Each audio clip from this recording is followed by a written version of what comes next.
ನಿನ್ನೆ ಹುಬ್ಬಳ್ಳಿ ಧಾರವಾಡ ನಗರ ಕಮಿಷನರೇಟ್ ವ್ಯಾಪ್ತಿಯ Dharwad ನಗರದಲ್ಲಿರುವಂತಹ Srinagar ಸರ್ಕಲ್ನಿಂದ Michigan ಕಾಂಪೌಂಡ್ವರೆಗೂ BJP ಪಕ್ಷದ ವತಿಯಿಂದ ಉದ್ಯೋಗಾಕಾಂಕ್ಷಿಗಳ ಕುರಿತಾಗಿ ಅವರ ಬೇಡಿಕೆಗಳ ಕುರಿತಾಗಿ ಒಂದು ಪ್ರತಿಭಟನಾ ರ್ಯಾಲಿ ಮತ್ತೆ ಸಾರ್ವಜನಿಕ ಕಾರ್ಯಕ್ರಮ ಇತ್ತು.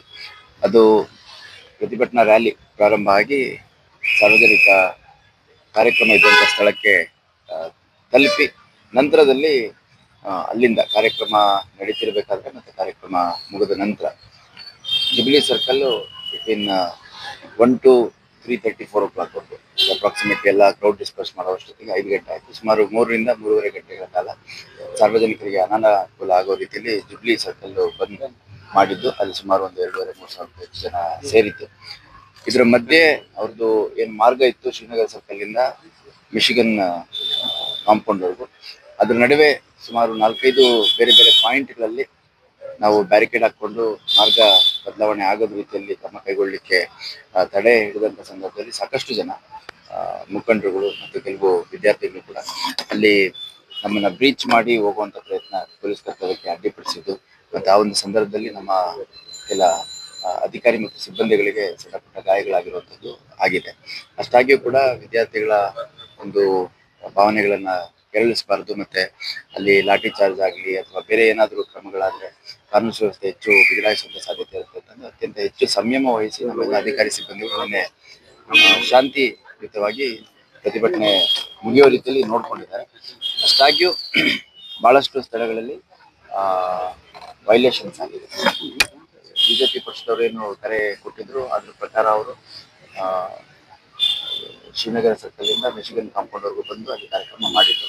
ಅಷ್ಟಾದ್ಮೇಲೆ ಬಹಳಷ್ಟು ಕ್ರೌಡ್ ಇಲ್ಲಿ ಜುಬ್ಲಿ ಸರ್ಕಲ್ ಇದೆ ಅಂತ ಹೇಳಿದ ಮೇಲೆ ಅಲ್ಲಿಗೂ ಕೂಡ ಬಂದು ಅಲ್ಲಿ ಅವ್ರನ್ನ ಅಡ್ರೆಸ್ ಮಾಡಿ ನಂತರ ಅವ್ರಿಗೆ ಏನು ಸಮಯಾವಕಾಶ ಇತ್ತು ಅಷ್ಟೊಳಗೆ ಹೋಗುವಂಥ ಕೆಲಸ ಮಾಡಿದ್ದಾರೆ. ಅಷ್ಟಾಗಿ ಈ ಅಕ್ಸಾ ಫೌಂಡೇಶನ್ ಏನಿದೆ, ಅಕ್ಸಾ ಆರ್ಗನೈಸೇಷನ್ ಏನಿದೆ, ಅವರು ಮತ್ತು ಅದರ ನೇತೃತ್ವ ವಹಿಸಿದಂಥ ಕಾಂತ್ ಕುಮಾರ್ ಅವ್ರಿಗೆ ಈ ಹಿಂದೆ ನಮಗೆ ಅರ್ಜಿ ಕೇಳಿ ಅರ್ಜಿ ಕೊಟ್ಟು ಅನುಮತಿಯನ್ನು ನಾವು ನಿರಾಕರಣೆ ಮಾಡಿದ್ವಿ. ಅದ್ರ ಹಿನ್ನೆಲೆಯಲ್ಲಿ ಹೈಕೋರ್ಟ್ ಹೋಗಿದ್ರು. ಹೈಕೋರ್ಟಲ್ಲಿ ಕೂಡ ಅವರಿಗೆ ಅರ್ಜಿನ ಮತ್ತೆ ಪೊಲೀಸ್ ಕಮಿಷನರ್ ಕೊಡಿ, ಅವ್ರೇನು ಕ್ರಮ ಅಂತ ನೋಡ್ಕೊಂಡು ಅದ್ರ ಮೇಲೆ ಮುಂದುವರೆದ ನಿಮ್ಗೆ ಅಸಮಾಧಾನ ಆಯಿತು ಮತ್ತು ಬನ್ನಿ ಅಂತ ಹೇಳಿದ್ರು. ಅದರ ನಡುವೆ ಬಿಜೆಪಿಯವರು ಆಯೋಜನೆ ಮಾಡಿದಂಥ ಕಾರ್ಯಕ್ರಮದಲ್ಲಿ ಅವರು ಕೂಡ ಸೇರ್ಕೊಂಡಿದ್ದಾರೆ.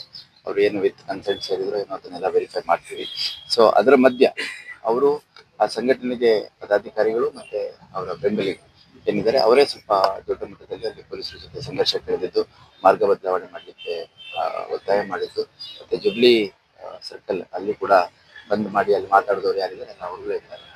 ಸಂಪೂರ್ಣವಾಗಿ ನಿನ್ನೆಯ ಪೂರ್ತಿ ಘಟನೆಯನ್ನ ಬೆಳಗ್ಗೆ 9 ಗಂಟೆಯಿಂದ ಸಂಜೆ 5 ಗಂಟೆವರೆಗೂ ನಡೆದ ಸಂಪೂರ್ಣ ಘಟನೆಯನ್ನ ನಾವು ಸುಮಾರು 5 ಡ್ರೋನ್ಗಳು, ಸುಮಾರು 20ಕ್ಕೂ ಹೆಚ್ಚು ಇಂಡಿಪೆಂಡೆಂಟ್ ಕ್ಯಾಮ್ರಾಮ್ಯಾನ್ಗಳನ್ನ ಹೈರ್ ಮಾಡಿದ್ದು, ಪ್ಲಸ್ ನಮ್ಮ ಸಿಬ್ಬಂದಿಗಳನ್ನ ಉಪಯೋಗಿಸ್ಕೊಂಡು ಎಲ್ಲೆಲ್ಲಿ ವೈಲೇಷನ್ಸ್ ಆಗಿದೆ, ಎಲ್ಲೆಲ್ಲಿ ಪೊಲೀಸರ ಜೊತೆ ಸಂಘರ್ಷ ಮಾಡಿದ್ದಾರೆ, ಎಲ್ಲೆಲ್ಲಿ ಮಾರ್ಗ ಬದಲಾವಣೆ ಮಾಡೋದಕ್ಕೆ ಬ್ಯಾರಿಕೇಡ್ಗಳನ್ನೆಲ್ಲ ಕಿತ್ತಾಕುವಂಥ ಪ್ರಯತ್ನ ಮಾಡಿದ್ದಾರೆ, ಆಮೇಲೆ ಎಲ್ಲೆಲ್ಲಿ ಅದು ತಪ್ಪು ಕಾನೂನು ಪ್ರಕಾರ ಅನ್ನುವಂಥ ಘೋಷಣೆಗಳು ಹೇಳಿಕೆಗಳು ನೀಡಿದ್ದಾರೆ, ಅದನ್ನೆಲ್ಲ ಕಂಪೈಲೇಷನ್ ಮಾಡ್ತಾ ಇದ್ದೀವಿ. ಯಾರ್ಯಾರು ಈ ರೀತಿ ಕಾನೂನು ಬಾಹಿರ ಮತ್ತು ನಿಯಮ ಬಾಹಿರ ಪ್ರಕ್ರಿಯೆಗಳಲ್ಲಿ ತೊಡ್ಕೊಂಡಿದ್ದಾರೆ ಅವರೆಲ್ಲರ ಮೇಲೆ ಅಗತ್ಯ ಕಾನೂನು ಕೈಗೊಳ್ಳಲಾಗಿದೆ. ಈವರೆಗೆ ನಾವು ಪ್ರಕರಣ ದಾಖಲು ಮಾಡೋಕ್ಕಾಗಿಲ್ಲ. ಯಾಕಂದ್ರೆ ನಿನ್ನೆ ರಾತ್ರಿ ಸುಮಾರು 10-11 ಗಂಟೆವರೆಗೂ ನಾವು ರೌಂಡ್ಸ್ ಅಲ್ಲಿದ್ವಿ ನಮ್ಮೆಲ್ಲ ಅಧಿಕಾರಿಗಳು. ನಿನ್ನೆಯ ಒಂದು ಪ್ರತಿಭಟನಾ ರ್ಯಾಲಿ ಮತ್ತು ಪ್ರತಿಭಟನೆಯಿಂದ ಅದು ಶಾಂತಿಯುತವಾಗಿ ಮುಕ್ತಾಯ ಮಾಡುವಂಥದ್ದು ನಮ್ಮ ಮೊದಲ ಆದ್ಯತೆ ಆಗಿತ್ತು. ಅದರ ನಡುವೆ ಇವತ್ತು ಬೆಳಗ್ಗೆಯಿಂದ ಕೂಡ ನಮಗೆ ಒಂದು KDP ಮೀಟಿಂಗ್ ಇದರಿಂದ ನಮ್ಮ ಅಧಿಕಾರಿಗಳು ನಾನು ಸೇರಿದಂತೆ ಬೇರೆ ಅತ್ಯಂತ ಎಮರ್ಜೆನ್ಸಿ ಬಂದೋಬಸ್ತುಗಳು ಇದೆಲ್ಲದರ ಹಿನ್ನೆಲೆಯಲ್ಲಿ ಮತ್ತು ಹುಬ್ಬಳ್ಳಿಯಲ್ಲಿ ಬಂದಂಥ ಆಫೀಸರ್ಸ್ ಅಲ್ಲಿ ರಣಜಿ ಕ್ರಿಕೆಟ್ ಸ್ವಲ್ಪ ಬಂದಿದ್ದಾರೆ. ನಮ್ಮ ಟೆಕ್ನಿಕಲ್ ಟೀಮ್ ಕ್ಯಾಮ್ರಾ ಮತ್ತು ಡ್ರೋನ್ ಮತ್ತು ಬೇರೆ ಇನ್ಫಾರ್ಮೇಷನ್ ಟೀಮ್ ಏನಿದೆ ಆ ಟೀಮ್ ಒಂದು ರಿವ್ಯೂ ಮೀಟಿಂಗ್ ಮಾಡಿಬಿಟ್ಟು ಎಲ್ಲೆಲ್ಲಿ ವೈಲೇಷನ್ಸ್ ಆಗಿದೆ, ಎಲ್ಲೆಲ್ಲಿ ಕಾನೂನಾತ್ಮಕ ಉಲ್ಲಂಘನೆ ಆಗಿದೆ ಅನ್ನುವಂಥದ್ದನ್ನು ಪರಿಶೀಲನೆ ಮಾಡಿ ಅಗತ್ಯ ಕ್ರಮವನ್ನು ಕೈಗೊಂಡ ಕ್ರಮದ ಬಗ್ಗೆ ಮಾಧ್ಯಮದವರನ್ನ ನಿಮಗೂ ಕೂಡ ಮಾಹಿತಿಯನ್ನು ಮಾಡ್ತೀವಿ. ಅದನ್ನ ಪ್ರೋಸೆಸ್ ಆಫ್ ಇಟ್ ಏನಾಗುತ್ತೆ, ಇವಾಗ ಇಷ್ಟು ಕೇಸ್ ಮಾಡ್ತೀವಿ, ಇಷ್ಟು ಜನದ ಮೇಲೆ ಕ್ರಮ ತಗೊಂತೀವಿ ಅಂತ ಹೇಳಕ್ಕಾಗಲ್ಲ. ನಮ್ಗೇನು ಇನ್ಪುಟ್ಸ್ ಬರುತ್ತೆ ಅದು ಬಹಳಷ್ಟು ಇವಾಗ ನೀವೇ ಅನಲೈಸ್ ಮಾಡ್ಕೊಳ್ಳಿ. 5 ಡ್ರೋನು, ಸುಮಾರು 20ಕ್ಕೂ ಹೆಚ್ಚು ಕ್ಯಾಮ್ರಾಗಳು ನಾವೇನು ರೆಕಾರ್ಡ್ ಮಾಡಿದ್ರೆ ಅದೆಲ್ಲ ರೆಕಾರ್ಡ್ ಮಾಡಿರೋದೆಲ್ಲ ವೈಲೇಷನ್ ಇರಲ್ಲ. ಅದು 10 ಗಂಟೆ ಕಂಟೆಂಟ್ ರೆಕಾರ್ಡ್ ಆಗಿದ್ರೆ ಅದ್ರಲ್ಲಿ ಯಾವುದೋ 1-2 ವೈಲೇಷನ್ಸ್ ಇರ್ಬೋದು, 4 ವೈಲೇಷನ್ಸ್ ಇರ್ಬೋದು. ಮತ್ತೆ ಇಂಡಿವಿಜುವಲಿ ಯಾರ್ಯಾರು ಆ ರೀತಿ ವೈಲೇಷನ್ ಮಾಡ್ತಾರೆ, ಪೊಲೀಸರ ಜೊತೆ ಸಂಘರ್ಷಕ್ಕೆ ಇಳಿತಾರೆ, ಮತ್ತೆ ಕಾನೂನು ಉಲ್ಲಂಘನೆ ಮಾಡೋ ಪ್ರಯತ್ನ ಮಾಡ್ತಾರೆ, ಅವ್ರಿಗೆಲ್ಲ ಬಹಳ ಗೌರವದಿಂದ ಬಹಳ ಪ್ರೀತಿಯಿಂದ ನಾವು ಎಚ್ಚರಿಕೆಯನ್ನು ಕೊಟ್ಟಿದ್ವಿ, ತಿಳುವಳಿಕೆಯನ್ನು ನೀಡಿದ್ವಿ. ಅಷ್ಟಾಗಿಯೂ ಕೂಡ ವೈಲೇಷನ್ ಮಾಡಿದ್ದಾರೆ. ಇದರಲ್ಲಿ ಏನಾಗಿದೆ, ಆ, ಬಹಳಷ್ಟು ಜನ ರಿಪೀಟೆಡ್ ಆಗಿ ಬೇರೆ ಬೇರೆ ರಾಜ್ಯದ ಬೇರೆ ಬೇರೆ ಭಾಗಗಳಲ್ಲೂ ಓಡಾಡಿಕೊಂಡು ಇದೇ ರೀತಿ ಪ್ರತಿಭಟನೆಗಳಲ್ಲಿ ಭಾಗವಹಿಸಿರುವಂಥದ್ದು ಮತ್ತು ಅದರಲ್ಲಿ ಕಾನೂನು ಉಲ್ಲಂಘನೆ ಮಾಡುವಂಥದ್ದು ಕಂಡುಬಂದಿದೆ.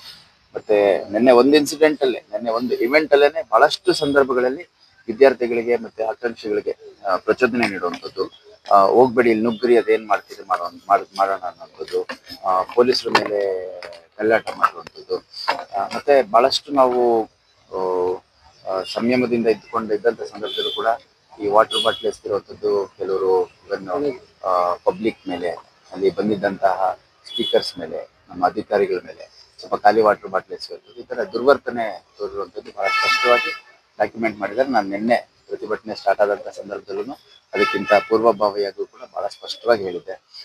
ಈ ತರ ವಾಚ್ ಅಂಡ್ ವಾರ್ಡ್ ಇರುತ್ತೆ, CCTV ಬಹಳಷ್ಟು ಇಂಪಾರ್ಟೆಂಟ್ ಜಾಗಗಳಲ್ಲಿ ಇದಾವೆ, ಅದನ್ನು ಕೂಡ ನಾವು ಅಬ್ಸರ್ವ್ ಮಾಡ್ತೀವಿ. ಯಾಕಂದ್ರೆ ಇದು ಕೆನಾಟ್ ಅಲೋ ದಿಸ್. ವಿದ್ಯಾರ್ಥಿಗಳು ಅಥವಾ ಉದ್ಯೋಗಾಕಾಂಕ್ಷಿಗಳೇನಿದ್ದಾರೆ ಅವರು ಭಾವನಾತ್ಮಕವಾಗಿ ತುಂಬಾ ಕೆರಳಿರ್ತಾರೆ. ಯಾಕಂದ್ರೆ ಬಹಳ ವರ್ಷಗಳಿಂದ ನೋಟಿಫಿಕೇಶನ್ ಆಗಿಲ್ಲ ಅನ್ನುವಂಥದ್ದು, ಅದರಲ್ಲಿ ಕಾನೂನು ತೊಡಕು ಮತ್ತು ನ್ಯಾಯಾಲಯಗಳ ಪೆಂಡೆನ್ಸಿ, ಅದರ ಹಿನ್ನೆಲೆಯಲ್ಲಿ ಬಹಳಷ್ಟು ಭಾವನಾತ್ಮಕವಾಗಿ ಕೆರಳಿದ್ದಾರೆ. ಹಂಗಾಗಿ ಕೆರಳಿರೋ ವಿದ್ಯಾರ್ಥಿಗಳನ್ನ ದುರುಪಯೋಗ ಪಡಿಸಿಕೊಂಡು ತಮ್ಮ ಒಂದು ಪ್ರತಿಭಟನೆಗಳಲ್ಲಿ ಅವ್ರನ್ನ ಪ್ರಚೋದನೆ ಮಾಡುವಂಥದ್ದು ತಪ್ಪಾಗುತ್ತೆ.